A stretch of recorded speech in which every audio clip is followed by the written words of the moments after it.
Hello दोस्तों, मेरा नाम जितेंद्र कुमार जायसवाल, बाई प्रोफेशन मैं आयुर्वेदिक डॉक्टर हूँ। आज हम सहज ध्यान से उस परम आनंद की को कैसे प्राप्त कर सकते हैं, इसके बारे में डिस्कस करेंगे। हम सभी आनंद से ही उत्पन्न हुए हैं और आनंद में ही रहना चाहते हैं, परंतु हमारे कर्म जो हैं वो सबकॉन्शियस माइंड के रूप में, उसके ऊपर परत के रूप में रहते हैं। और जैसे जैसे हम कर्मों को समाप्त करते चले जाएंगे, वैसे ही वैसे वो आनंद प्रकाशित होगा और हमें आनंद की अनुभूति हो जाएगी। परंतु ऐसा होता नहीं है, क्योंकि जो हमारा मन जो होता है, एक सेकंड के करोड़वें हिस्से में भी वो कुछ ना कुछ सोचता रहता है, कुछ ना कुछ कर्म करने की कोशिश करता रहता है, और उसकी वजह से मन स्थिर नहीं रह पाता। क्योंकि उस आनंद को प्राप्त करने के लिए आपका मन बहुत स्थिर रहना चाहिए, परंतु स्थिर नहीं रहने की वजह से आप आनंद की भूति नहीं ले सकते। दूसरा तरीका और क्या होता है इस आनंद को प्राप्त करने का, कि हम कोई भी कर्म ना करें। ऐसा कभी हो ही नहीं सकता कि हम कोई ना कर्म करें, पर फिर भी जो बड़े बड़े साधक करते हैं, सांस रोक लेते हैं, अपने मन को स्थिर करने की कोशिश करते हैं, परंतु आम आदमी इस चीज़ को नहीं कर सकता। इसके लिए बहुत बड़ी साधना, हठ योग की साधना चाहिए। तीसरा तरीका गीता में, इसका तीसरा तरीका बताया गया है कि कर्म करते भी कर्म ना करना। गीता में कहा गया कि इंसान कर्म करे बगैर रह नहीं सकता, परंतु वो कर्म करते हुए भी अपने मन को स्थिर यदि कर ले तो उस आनंद की अनुभूति ले सकता है।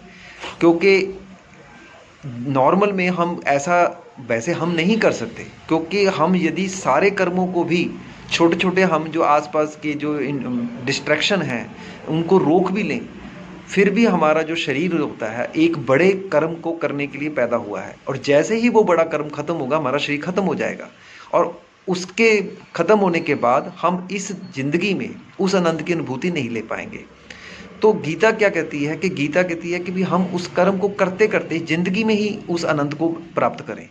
तो उसको सहज ध्यान से करने का तरीका क्या है, उसको हम सहज ध्यान के तरीके से करेंगे। उसका तरीका क्या है, आप जब भी कुछ करते हो तो उसको एक उसके उसके रास्ते में आने वाले कोई भी कर्म होगा, उसको आप उस बड़े टारगेट के आने वाले रास्ते में आने वाले कर्मों को समझकर चुपचाप उसको करते चले जाएं। क्योंकि आपका एक बड़ा टारगेट है, उस बड़े टारगेट में छोटे छोटे जो कर्म आ रहे हैं उनको आप चुपचाप करते जाएं। चाहे कोई आपको इरिटेट कर रहा है, चाहे आपको कोई गुस्सा कर रहा है, को बगैर ही गुस्से के, बगैर किसी इरिटेशन के, बगैर किसी इमोशन के करते जाएंगे, और सांस की तरफ ध्यान देते जाएं।